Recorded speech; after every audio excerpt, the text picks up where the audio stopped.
And we are live. Hello and welcome to our November issue, our November show of TL News Night. We're super excited tonight to have our special guest from California School Library Association.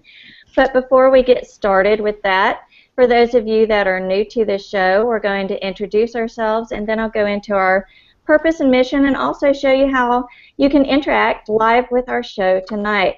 So I'm Nikki Robertson. I'm in Huntsville, Alabama. I am a former school library media specialist turned instructional technology facilitator in a one-to-one school, and I'm so happy to be here tonight and bringing our special guest to you. Next is Sue. Sue, go ahead and introduce yourself. Hi, I'm Sue. I live in Atlanta, Georgia, and I work in an elementary school as a teacher librarian. It was supposed to be funny, but nobody thought it was funny. I'm going to pass Sue off to Sherry. Sherry, if you'll tell the audience a little bit about yourself. Hi guys, Sherry Gitt coming at you from Rossville, Indiana. I'm a library and instructional technology specialist for our district, which is K through 12, and I work with teachers and students and supervise 2 libraries as well. Wow. Awesome. Thank you, Sherry. And Shannon? My name is Shannon McClintock Miller, and I was a teacher librarian in Iowa, and now I am a full-time teacher librarian consultant and speaker and living in Colorado. Thank you so much, Shannon. And then Alyssa. Hi, everybody. I was a middle school librarian, and now I am a supervisor of technology and librarians in New Jersey. Thank you, Alyssa. And Michelle Cooper from Texas should be popping in here shortly. She's working on some benchmark testing issues with her principal right now, and do you know how that goes? You can't just leave in the middle of something like that, but hopefully she'll be there. Those are our wonderful anchors that come to you each month. We always do need sub-anchors, so if you're interested in that, I'll be showing you in a little bit how you can sign up to be a substitute anchor. Before we get into our purpose and mission, I want to go through and let each one of our special guests from the California School Library Association introduce themselves as well. And I'm going to start with my wonderful friend Jane, who was the catalyst and the person responsible for getting this awesome team together, and we're so grateful to her. So, Jane, if you'll introduce yourself and tell us a little bit about yourself. Oh, and thank you so much for inviting us, Nikki. I'm Jane Lofton. I'm a teacher librarian at Maricosta High School in Manhattan Beach in California, and I was the 2012 to 2013 president of California School Library Association. Awesome. And who do you want to pass it off to next to introduce themselves, Jane? Oh, why don't we go to Liz? All right, Liz. Hi, I'm Liz Dodds. I'm from Fresno, California. I'm the present president of CSLA and a teacher librarian at Bullard High School in Fresno. And Liz, who do you want to pass it off to? And I would like to pass it off to Glenn Warren. All right, Glenn, you're up next. Hello, I'm Glenn Warren. I was a teacher librarian. I just want to keep to the theme of what you guys started with. But I'm currently working as the information literacy and digital literacy teacher coordinator for a magnet school in the Orange Unified School District. I'm also a consultant for the Encinitas Unified School District as their district teacher librarian. I'm also the vice president of the California School Library Association for Governmental Relations. And I'm happy to say that I was recognized by Orange County as the Orange County Teacher of the Year for 2014 and semifinalist for the California Teacher of the Year. Awesome. Yay. Very good. And that leaves Beth. Hi, I'm Beth Oshevsky. I'm the supervisor of media services at Santa Clara County Office of Education. And I still consider myself a teacher librarian, even though I'm not with one school. I work with 33 school districts. Wow. From small rural single school districts to really big 50 school site school districts. It's about 270,000 students overall at 403 different school sites. And you just blew my mind. Yeah, I know. I was complaining about my 14 schools. I've got nothing. And as part of 33. CSLA, I'm also the president-elect for CSLA. And until I took this role, I was the chair of our committee for standards integration, which I'm happy to still be on, and happy that that's currently being led by Renee Asley Swank, who I'll talk a little bit more about later. Awesome. Thank you so much. And we really want to hear from our California guests tonight because I have already been privy to what you're going to see and learn about tonight, and it's going to be an awesome show. But I'm going to give you a few minutes to go ahead and tweet, text message, Facebook, whatever your friends, and tell them to get on right now, and because you do not want to miss what's happening here tonight. I am going to take you out to do a screen share really quickly. For those of you who might not be familiar with TL Newsnight, I'm going to catch you up on how to participate in the show and what we're all about, what our purpose and mission is. And what we do every month is bring you a different school library association, state school library association, to talk to us about hot topic issues in school libraries.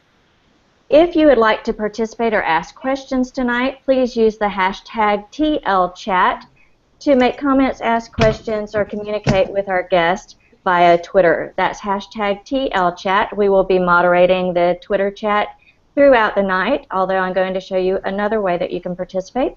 The purpose of our show is to go ahead and offer school librarians a new show format where we talk about different hot topics in school libraries and invite those special guests we were talking about. The reason that we're doing this is because the media doesn't always depict us the way we should be, and not just the media, but sometimes our superintendents, our legislators, principals, teachers, all don't exactly know what it is we do, and unless we tell our story, somebody else is going to tell it and might not tell it in the way that it should be told. So we need to be the media, and we are the media now, putting out that positive message. If you would like to be a substitute for one of our anchors when we're out sick or have school obligations, please go to the TL Newsnight website and fill out the form.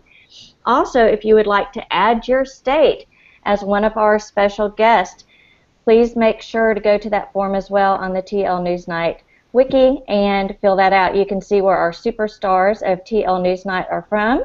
Tonight, of course, is our wonderful superstars from California. We're excited to have them. I'm going to show you quickly now how you can participate live. And let me know if you can still see my screen, since I'm clicking all over the place. Okay, so now how you can actually go live and participate. Here's the TL Newsnight wiki, and all I do is go to oops, let me turn that off. I just simply type into a search engine TL Newsnight, and the first thing that usually pops up is this page. Right here you can watch our broadcast live, and where it says click here to join the audience for this Hangout on Air, you can click there, and when you do, it will open up a little box to the side where you can ask questions and answer. So if you're not comfortable with using Twitter, you can still ask questions of our audience, of our special guests and our anchors during the show, and we will be able to see those questions that you post in that area. You just simply click right there where it says click here to join the audience for this Hangout on Air. If you scroll down, you can see our past shows. Each one of these is a hot link that will take you to the page where you can watch that show. And here's the form that you can fill out if you would like for your state school library association to be a guest, or if you would like to volunteer to be a substitute on the show. We're always looking for volunteers, and we're always looking to help librarians step out of the stacks and into the world. So we're going to come back now, and I know that you are ready to hear from our wonderful guest from California, and so am I. You're going to be completely blown away from everything they have to share, and all the links that they mention or talk about tonight will be on that TL Newsnight wiki. So Jane, I'm going to pass it off to you now and let you get started, and we're just going to sit back and absorb everything you have to share with us this evening. Okay, and actually I'm going to turn it over to Liz, who's going to be our first speaker, and then I'm going to go after her, but give me a moment and I'm going to start the slideshow. So bear with me while I Sounds. We'll all cross our fingers because we all had off and on luck with getting the slideshow to work. So that's why I asked in the middle of mine if it was actually showing. The curse of the screen You share. see my Right. Twitter now. Are you seeing? Yes. Yeah. Okay, and I'm going to go to present mode, Perfect.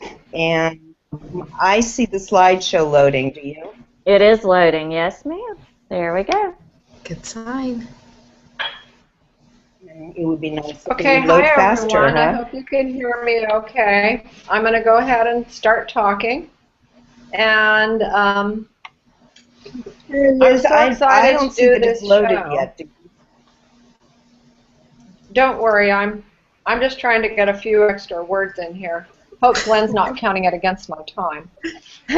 Liz, it's loaded now, Jane. Okay, and you'll let me know when you want me to go to the next slide, Liz, right? Just by saying next?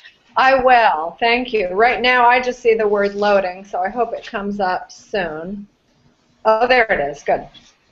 I'm the president of the California School Library Association, and it's just very exciting to be here. I thought it's almost like being in an interview and the people say to you, so tell us about yourself. Well, every one of us here tonight could talk for hours about CSLA, and so we've tried to kind of organize ourselves to tell different parts of our story. So we're going to be like at the interview, tell us about yourself. Our first thing coming up is hot off the press, and some of these people are present in this room. We're going to have a conference in Burlingame, California. It's near San Francisco, and it'll be in February, and it is our centennial of our association. We're really excited about that. I'll tell you about that in another slide or two, but I just want to pause on this one for a minute and tell you about some of the things at our conference. We're going to unveil a timeline, and it's going to be a virtual timeline. So not only have some of our members been combing the archives looking for documents and pictures to put on our timeline, but we're hoping that it'll be a virtual timeline useful thing going forward so that in the future we can add things to it and we won't have to remember, now when did such and such happen? So I think it's a very cool idea that will have past and future significance. If anyone from California is listening, December 19th is your early bird date for the conference. Both Michelle Littala and Shannon McClintock Miller are going to be featured keynote speakers, and we are thrilled to have them come as practitioners who walk the walk and know exactly what's going on in school libraries. Also, we have this contest in our state called the California Young Reader Medal. I'm sure other people in other states have similar contests. And the winner of that contest is Lisa McMahon for the intermediate category. She'll be at our conference as well at the what we call California Young Reader Medal banquet. We have a setup where we have workshops on Thursday, and then on Friday and Saturday we have breakout sessions, and on Sunday as well. Moving forward to just the last thing I want to tell you about now, and maybe I can come back to more later at the end if we have time. We have a phenomenal author chair for our conference, and she has divided up our visiting authors into 4 interesting panels. One of them is California's stories in children's literature. Another one is, again, these are all really California-based, award-winning Latino authors, and then an author panel on picture books. And it just so happens, some of you probably know this, it's the 50th anniversary of the Civil Rights Movement. So she has a 50th anniversary of Civil Rights panel. Next slide.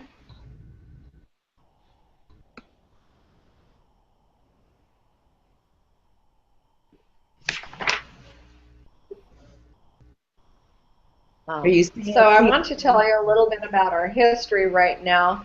As I said, a couple of our members, John McGinnis and Barbara Jeffs, have been combing through our archives to come up with what you're seeing there on the screen are some of our old programs and some of our old conference programs as well. Next slide.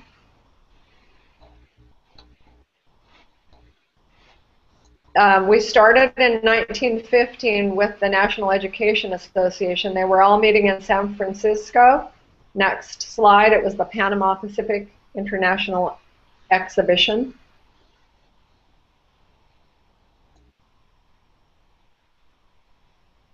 And so not only were a lot of tourists there, the National Education Association was there as well. So a lot of teachers were gathering. And of course, among that gathering were the school librarians. Next slide.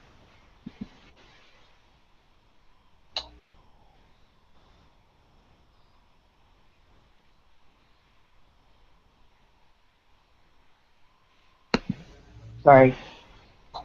This one? No. Oh, there we go. Yeah.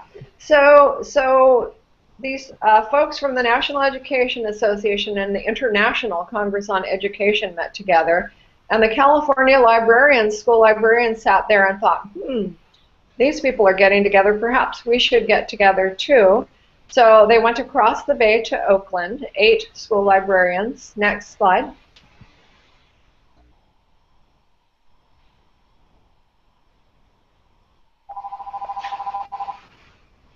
And they established the California School Library Association in the Oakland Civic Auditorium in August of 1915.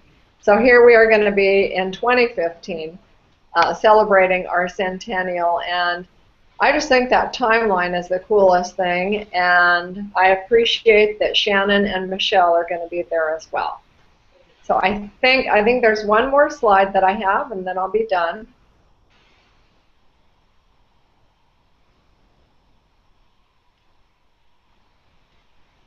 Oh, I'm sorry, there's 2 more. Those are the names of our 8 forebears, foremothers. Next.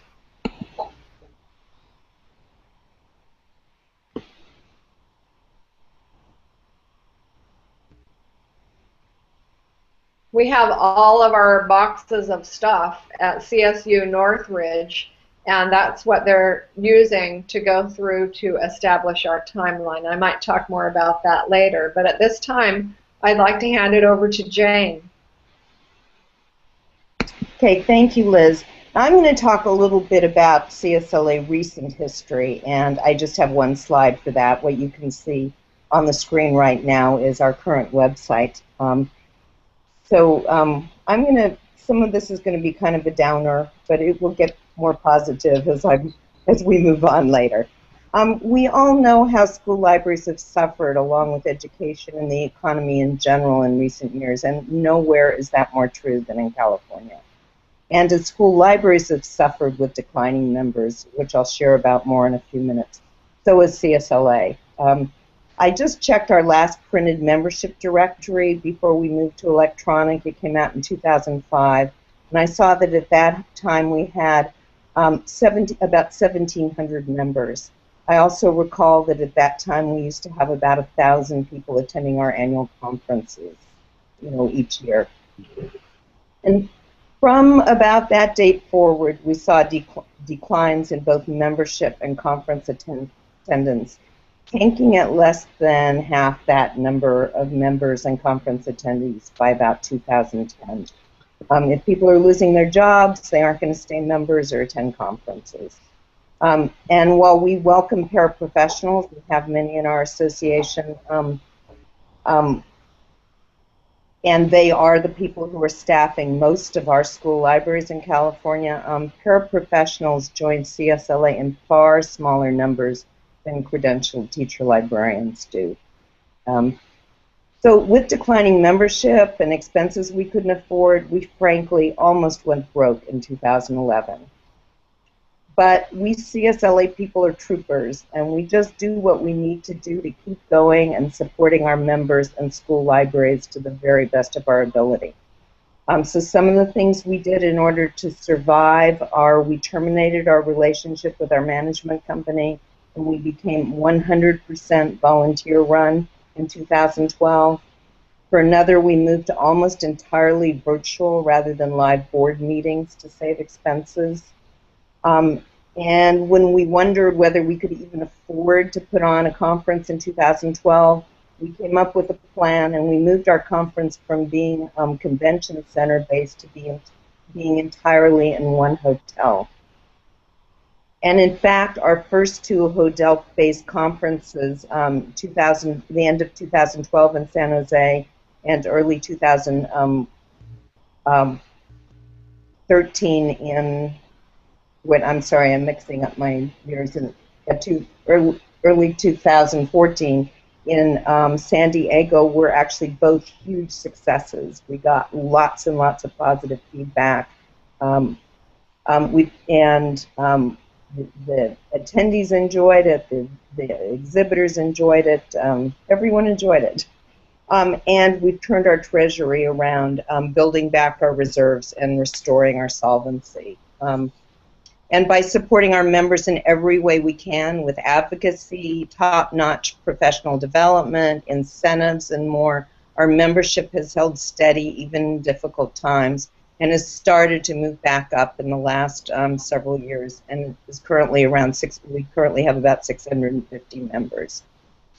So yes, things have been challenging, but we believe we have made it through the worst, and with a lot of hard work on the part of our leadership, we believe we are on our way up.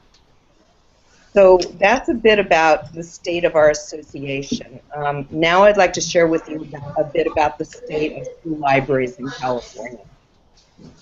And Jane, what you were talking about with the membership, that's a common problem I hear from states throughout our nation is how can we get more librarians to participate in their state library organization? So what tips and tricks do you have for us? What did you find worked to help get there, or is that something you're going to address later on?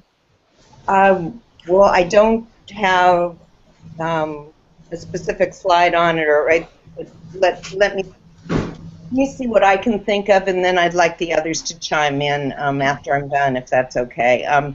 We have done incentives. We've done, like, if you join this month, you will get an extra month of membership. If you join this month, you'll get 2-for-1 pre-conference workshops. We've made an arrangement one time, and we're going to do it again with CUE, whereas if they joined a given month, they would also get free CUE membership. We do, as many exciting workshops, professional developments, and so on as we can. And I'm sure there's things I'm forgetting. Anybody else want to chime in on that? People need to know that CUE is like the California branch of ISTE, basically. And when we offered the 2-for-1, a CUE membership and a CSLA membership, people just grabbed that. That was very popular. Another thing that I'm sure other states do is our school libraries, university programs that produce school libraries really talk up membership in CSLA to their students. Yeah, that's true. And we'll try and think of what other things we do maybe and share some of that at the end. Okay. Thank you. Hey, Jane, I had a question. You said that one of the ways you guys saved money was getting rid of your management company. Is that something you could talk a little bit more about as far as what type of involvement they had? We had in 2009, no, 2010, something, we hired a management company. We had an office, and an office manager and a part-time executive.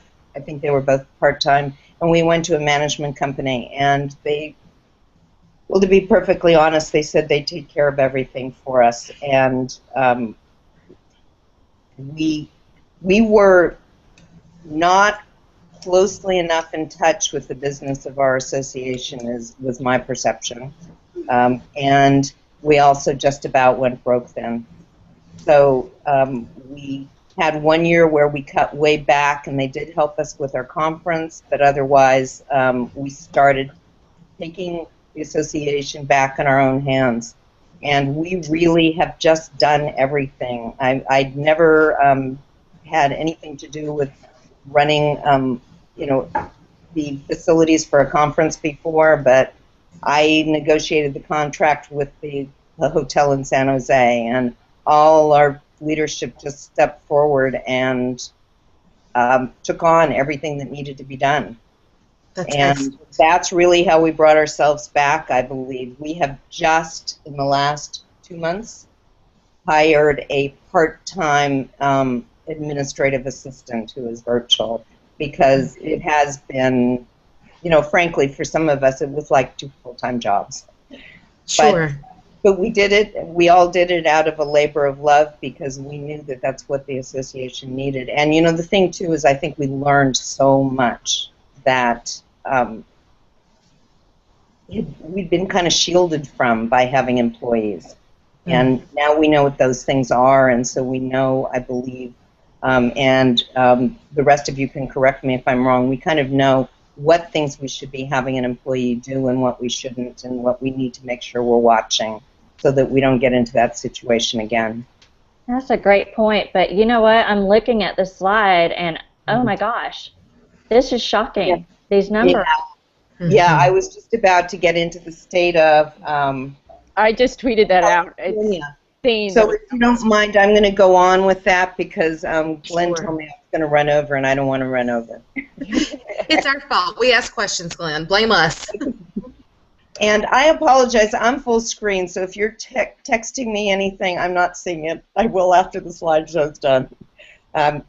Anyway, yeah, I want to tell you now about the state of school libraries in California, and it's pretty sobering. This is the ratio of credentialed teacher librarians to students in California, and I know that with all the travails in other states, it's not any worse anywhere else, because we are rock bottom. We are the bottom of the nation. We've seen constant cuts since the year 2000, and yeah, this is like where we are about now. And here's another infographic to kind of give you another perspective on it. While about 90% of our public schools do have some sort of library, and about 90% of those have staff, only about 8% have credentialed staff. So in other words, most of our school libraries are run by paraprofessionals. There are some that have both, but they are, you can imagine, with only 8% having credentialed staff, they are a real rarity. I have heard it said that you could actually have a better chance of seeing a credentialed librarian if you're in prison than if you're in a California public school. Mm-hmm. And Alyssa, tweet that quote out. Yeah, I know I'm gonna. Yeah. Numbers-wise, we have just over, the last report is we have just over about 800 credentialed librarians working in school libraries in California. But that said, here's a more optimistic-looking picture. We have wonderful people filling those positions, and we're starting to see things slowly move back up due to, and a lot of it, that has helped has been the efforts of CSLA, our leadership team, and all our supporters. And that happy picture is our state board at our August retreat just this past summer. And that's one of the 2 times a year where we meet live. We meet at the conference, and then we've been doing an August retreat because while we meet so much virtually, there's no substitute for getting to see people live sometimes. And one of our latest efforts has been the release of a brand new advocacy film called Does Your School... Oh dear, I didn't mean to do that. It went on auto. Bear with me. Okay. No, it's doing that again. Okay, sorry. Does your school have a teacher librarian that has just been released last week? And last I checked, we're at about 2,400 hits on it. Our inspiration for it came when I heard the Wilma folks from Washington State share about their new film at the AASL affiliate assembly in Seattle in 2013. We had some funding that had been donated to our foundation. Our foundation is our 501c3 sister association.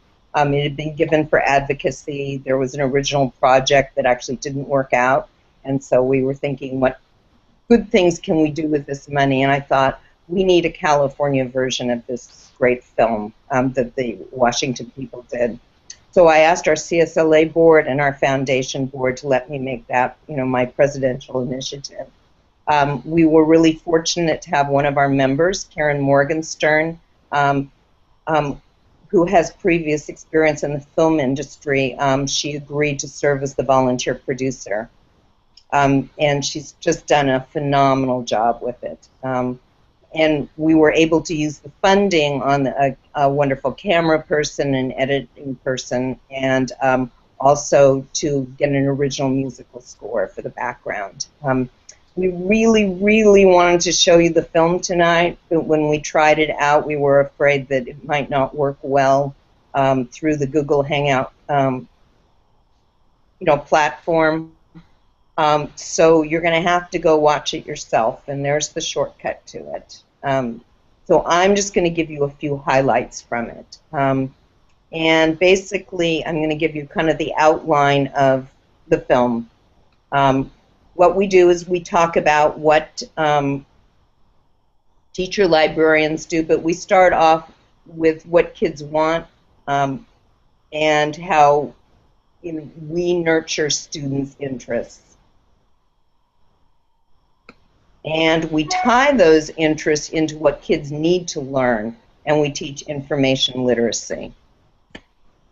And within the film, we also explain what information literacy is for our viewers, and here's one of the infographics.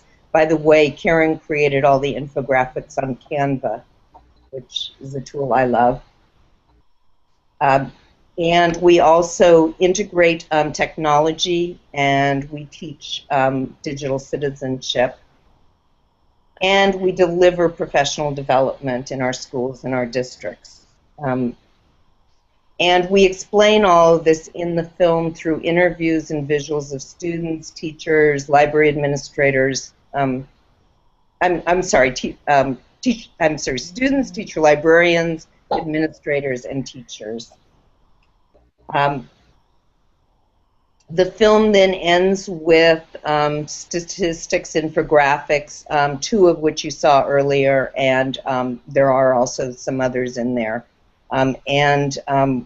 The film asks at the end again, does your school have a teacher librarian? So please contact me if you'd like information about what went on behind the scenes to get the film made, a lot of which we learned from advice from Craig C. Scholes of Wilma. Thank you, Craig. And please, please share the film far and wide with all the stakeholders you can in your own state. Remember, the film has a Creative Commons license, so you're welcome to use any of it. We know the statistics apply to California, but the film in general applies across the nation. And so please share it with all your stakeholders. Also, I bet you all know people in California, like parents, teachers, administrators, and so on, and please share it with them. Just send them the link on YouTube. It's also on our website, and of course, but the shortcut on YouTube is probably the best bet. And now I'm going to turn it over to Beth Olszewski, who's going to share some of our other advocacy work. And real quick though, Jane, I love this slide that's up right now about teacher librarians provide professional development, because I think a lot of maybe the zombie librarians like Jennifer Lagarde talks about don't exactly understand that our role has changed, and we're kind of the embedded PD person in our schools now. And so again, I think this is a real point to make to the audience and to librarians across the country is, you know, we've got to step out of the stacks. We need to be that leader within our school and providing that embedded PD in each one of our schools. So thank you so much for pointing that out. And Beth, I'm going to give it to you now. That's right. I'm going to talk just a minute about that slide anyway and about the advocacy film. And we were at just over 2,500 before the show started, because I checked it right before we came on. But it's not just the views of that piece, but it's the entrees that it gives us to talk to people and to get on people's agenda. So I'm going to be speaking to a cohort of new and aspiring administrators the week after Thanksgiving, leading off with that film, and then I've got 45 minutes to an hour with that group. Now, I've tried to get on these agendas before, and I get a few minutes of time. And, you know, so having something where I sent it out also to our regional AXA coordinator, that's our Association of California School Administrators, and they're considering how to showcase it and how to get the message out best to our AXA members in this region. I sent it to a coordinator of administrator training, and he wanted to meet with me the very next day and wanted to know how much time I wanted to talk to this new and aspiring administrator group, and he's also going to have me with his credentialing cohort 2 group the next week. So, you know, in the past 5 or 15 minutes, I wasn't sure what he was asking. Wow. Like 45 minutes, an hour, how much time do you want? And we can have a follow-up session. So, and I've seen elsewhere in our news that, you know, this CSLA video is going out in the Teachers Edition, which is the newsletter sent out by the U.S. Department of Education. So that's another connection that was made by one of our high school teacher librarians reaching out. She also happens to be a past president, but we've got just amazing members. Awesome. That is awesome. Great. You guys are fighters. You guys are such fighters, and you got to keep doing that, especially with the administrators, because the administrators, as an administrator now, have no idea what you guys do on a daily basis. And even less so in California, because so many of them did not go to schools that had one or taught in classes at schools that have had a teacher librarian, because there's so few of us out there. If you want to go to the next slide. Another film that was put together, and it was just put together on the fly by one of our members, Lisa Bishop, who's a middle school teacher librarian, and she was so shocked when she heard the statistic that California has about 1 teacher librarian to 8,000 students that she made this film using her phone and a microphone that she got, and just interviewing people with a statistic and recording their reaction. Well, she went and interviewed specifically authors, figuring that both they would have the rock star appeal, but also that they would have the reactions that she feels like everyone should have. And so she started, anytime she was with authors, letting them know what the statistics were here in California, and ultimately she ended up calling that 8,000 to 1. On the TL Newsnight page, you'll find it as Authors Support California School Libraries, because that's what it's titled on YouTube so that people can find it. But actually, I think maybe sometime we should have Lisa come back on TL Newsnight and talk about this advocacy bit, because it was really just an idea anyone can do anywhere.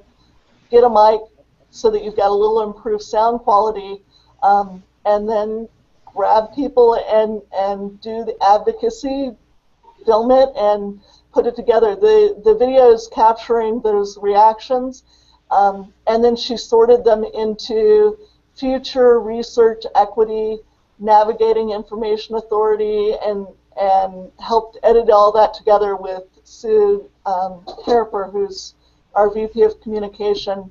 And, you know, we've got Mark Barnett and Catherine Atoshi and Christopher Paul Curtis and Elia Don Johnson and Suzanne Kokel and Jackie Woodson and John Klassen and Congressman John Lewis and Cory Doctorow and more. And, you know, they're all speaking about how teacher librarians connect children to reading, and for English learners, how we're connecting them to language and research. And so many of them said that they are writers now because of their school librarian.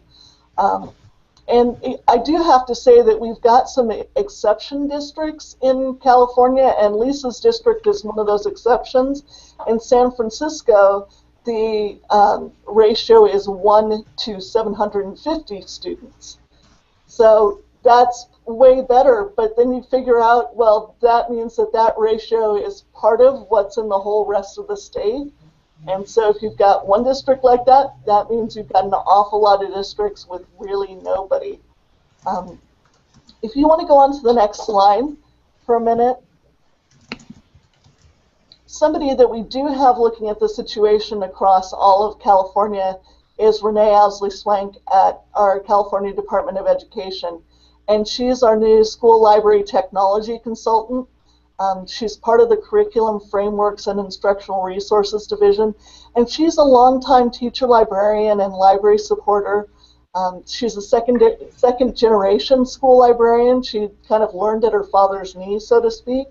And she really keeps learning and pushing her expertise to grow along with the rest of us. She felt like the special class authorization, Glenn's going to talk about that in a little bit, so I won't go into it in detail, but she felt like that was essential to pushing her abilities and her credibility in technology at the state level. And she's really getting to be an expert at working through the channels in our state government, and she kind of felt like she spent her early days at the California Department of Education learning all the workarounds, when and who you can ask and raise issues, and when she needs to be alerting key players outside, like alerting us, and when it's somebody inside government. So, for example, she was alerting us when the school libraries were left out of the drafts of quality schooling frameworks that our state's just putting together so that we could respond effectively in time. She's kind of our inside state government ears and eyes, and she also has an eye and ear into the other states' school library news because she works with the Council of State School Library Consultants to see what's going on in other states. And not all states have someone, but most have someone at least nominally in that role. And unfortunately, she's hearing more issues in other states of it becoming more normal to lose or to not have teacher librarians. So it behooves everybody, even if you have teacher librarians in your state, to kind of look at things that are going on in California so that you can be proactive in advance of losing teacher librarians if you still have plenty of them. And she presents and brings kind of an official spokesvoice for libraries at things like our state e-learning symposium. She'll be there speaking on school libraries and bringing in kind of those credible research pieces every time things come up at CDE. She's been talking a lot about the Pew studies, the teens do research in the digital world and teen and libraries in today's digital world with other people at CDE. So, you know, part of her role is to provide guidance to district schools and COEs around their school library support, but she spends an awful lot of time basically advocating for us and investing, trying to get schools to be investing in their school library program for Common Core, for Title I, for equity. She's working hard for us. And if you want to go to the next slide, this person's also working very hard for us. This is somebody that we pay to work for us in that capacity. Jeff Frost is our official advocate. He's hired by CSLA as a paid advocate, and he works hand in hand with our school library technology consultant. And with CSLA, he's sending us quarterly updates and updates after elections. But really, we hear from him all the time on upcoming issues and on specific legislation of interest, particular court cases, on County Office of Education actions, and I know Glenn is going to talk more about that, so I'm not going to take the time here, but he's sharing a lot of information to us, but also from us. And he works on strategic outreach with the state legislature and with other offices. So he's in communication with the governor's office and California Department of Ed and the State Board of Education. And he's also done, it's interesting that he ends up getting information from Renee and then doing outreach back into CDE on our behalf on issues that Renee has sent out to us, but that her hands are kind of tied to address. And he's also been effective in getting us connected to our new state librarian, who's not a librarian.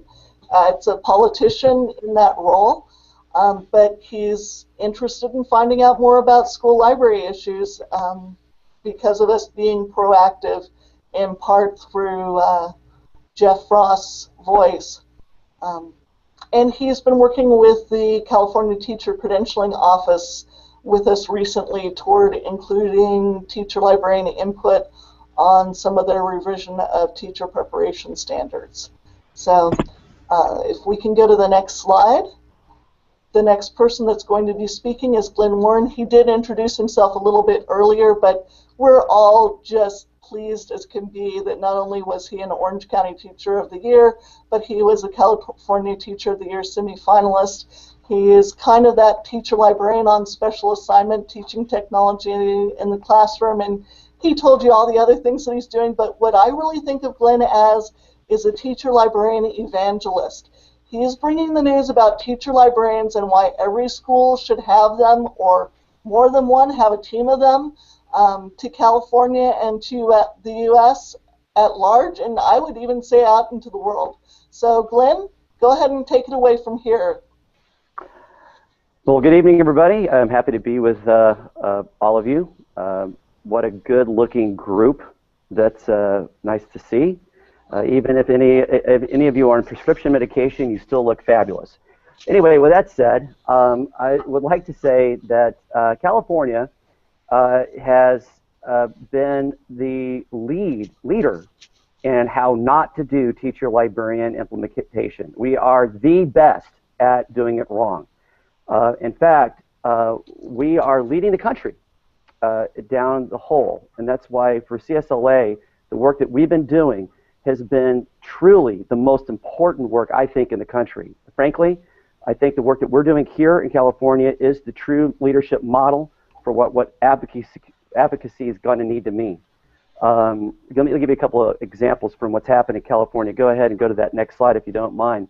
In California, in 1975, I don't know if any of you were even alive at that time, but in 1975, the Ed Code was written.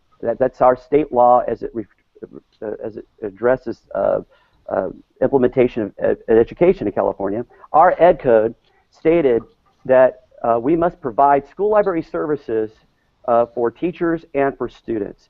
And then the second part of that Ed Code said, and we will define and provide standards for what that actually means.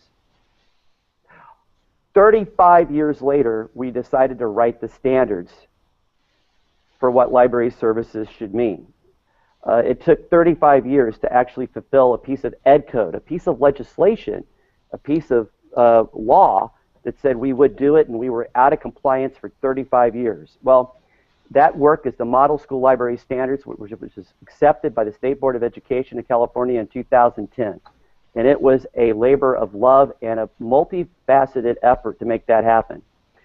These standards do stand on their own. And what I mean by that is you could take the Model School Library Standards and apply them to any content area. In fact, not only apply them to any content area, but also apply them to a student's own personal interest. What's particularly important about this is that it really defines what information literacy education looks like in California, and it spells out for each grade level, from kindergarten all the way through 12th grade, learning outcomes and how that's supposed to look. Why this is really important for us is that it now gives us a clear understanding of what students need to be learning and how that's supposed to look in terms of a collaborative model, not only for the classroom teacher, but also a collaborative model for the student. So with that said, we go to the next slide. Something else happened in California once those standards were established, and I'm happy to say that I was one of the writing team on that, and some of the people on this TL Newsnight tonight was on that team as well. I raised at the state level something that had come to my attention. Once we had written these standards, I wanted to see us implement them. And with so many schools not having a teacher librarian, or at least in the library, we found that something rather odd. I discovered that the teacher librarians are not qualified to teach the model school library standards. This is that exciting. So we had to actually establish a special class authorization that recognized if a teacher librarian is not in the library, then they could be the teacher of record when it comes to the model school library standards. So this effectively allowed us then to actually teach or co-teach our own standards, which just kind of shows you where we were. Now, is that positive movement? You betcha. That's positive movement. We can now teach our own standards. Isn't that fabulous? So that moved us in the right direction. Can we go to the next slide, please? So then, have you ever been asked the question, what do you do? What is a teacher like? Have you ever been asked that question? Now, I'm going to tell you the #1 answer that I have. This is the #1 answer that teacher librarians give to the question, what do you do? That's the answer. Because, not that they don't have an answer, it's just that there's so much that's coming to mind. How can I give you a 5-second answer to the work that I do? So it's not that they have no answer, it's just that how am I going to communicate that in, I don't know, 5 seconds? And it really is a daunting task. So what we had to try to do is find a way to capsulize what we were doing very quickly so that people could understand what we do. And so one of the things that was noticed in the library standards that we just referenced, that we had 4 major strands, and each of them started with a vowel. And nobody seemed to notice. For example, how they use information, how they would evaluate information, how they would integrate that information, and how they would use that information safely, ethically, and legally. Well, shoot, I just decided to add an O and make it A-E-I-O-U, because the kids are going to be originators of information, and they need to understand the responsibilities that go with that. Well, that became a very quick way to be able to communicate to people what information literacy is all about. You know, when people talk about the 3 R's, which, by the way, isn't even spelled correctly, we could tell them it may be because they don't have any vowels. So we point them to the point that the reality that they need information literacy education. Well, with that said, there was one other piece that kind of rose to the top of the pyramid, and that was there's a lot of teachers and kids and parents that are feeling that their entire education experience is have-to-based education. This is what my kid has to learn. And what we found out is by saying to folks that teacher librarians bring to the table what matters to you matters. And the idea of the kid's own personal interest being allowed to come to the table became huge. I mean, this is a heartfelt desire with the kids and a heartfelt desire from teachers and from parents. And I don't know how in the world we never figured out that we knew that if we get kids have personal choice in reading, their reading increases or their capacity increases. How is it that we give them an opportunity to learn what they want to learn, and maybe their learning skills will increase? Now, what I have on this one slide for you is a bunch of, how did that escape us? Anyway, never mind. Back to the other thing. I mean, you choose what you want to read and you get better at reading. How about choose what you want to learn and you get better at forgive me, I need medication. Now, going to the links that you have in front of you, these are the things I just want everybody to hear real quick. They all have links, but I got to tell you something. There's major expertise concerns. And what I mean by that is back a few years ago, digital literacy was rising to the table, and that's the teacher librarian wheelhouse, and we let it go. Now it's owned by educational technology.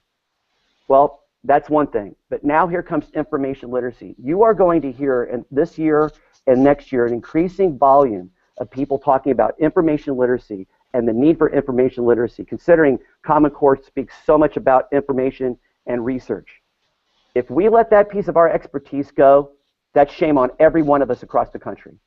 We have got to surface the reality that our expertise is in information literacy, and we're the ones who have that training. And if we just farm that back out to everybody else, I think we've lost the war.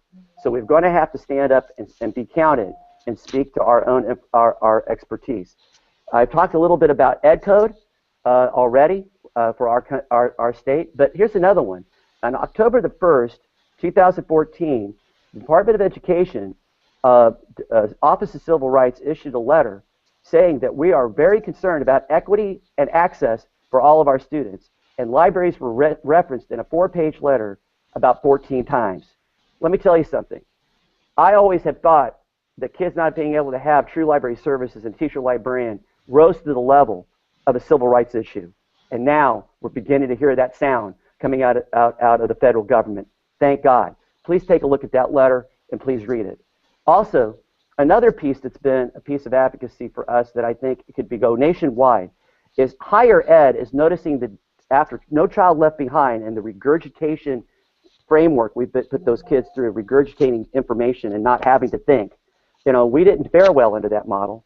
But now with kids having to think critically and having to go after information and having to research things, you know, with some level of expertise, higher ed is seeing that our K-12 graduates are not ready for college. This whole idea of college and career ready is there. So in California, all of our UCs put out a resolution that said that our kids aren't ready and they're information illiterate. So there's that, and then also copyright and fair use issues. We really lead the way on that. I got to tell you, the entertainment industry in California is deeply concerned about copyright issues, and they're looking. The only teacher they trust with copyright is teacher librarians. They don't touch the classroom teacher with copyright issues. That's sort of like saying, hey, I'm going to turn over the bar to the alcoholic, you know, we're going to do just fine. No, I'm sorry, that's not working. So they're the ones that are trusted. And needless to say, with parents and kids, I already talked a little bit about that. And finally, NetDay Speak Up. Are you guys familiar with the Speak Up survey? Now, I don't know if you noticed, but in the last 4 years, you saw changes in the survey that included information literacy questions, and then a question about, are you a teacher librarian or not? Now, I don't know if you noticed that change, but that came out of California. We went after that survey and say, you're not surfacing the teacher librarians. And I would like to tell you that the survey has shown over the last 3 years that the #1 implementer of technology in the classroom are teacher librarians. Teacher librarians, 35% of teacher librarians lead in technology implementation compared to single digits for the normal classroom teacher. And that's been the statistics for the last 3 years nationwide. And there you go, and I'm sure I went over 5 minutes, but I need a medication. So there you go. That was wonderful. You are an awesome speaker. Sherry, didn't you have this ending part? Absolutely. California, it's been awesome having you. We have this chat going on talking about we want to hear more from Glenn. So you're going to be hearing from us. Association's going to get a keynote, talk about advocacy and all this amazing ways that you are inspiring us. We don't want you to miss out. Our next TL News Night will be in January, a little bit of a winter break there, January 19th, and we're having British Columbia Teacher Library Association. So be sure and tune in with us that night. Thank you all so much. If you have any other questions or comments, please use Twitter with the hashtag TLChat to stay connected to the teacher librarian community 24/7. Bye. Thank you so much. Bye. Thank you. Bye, everybody. Wow.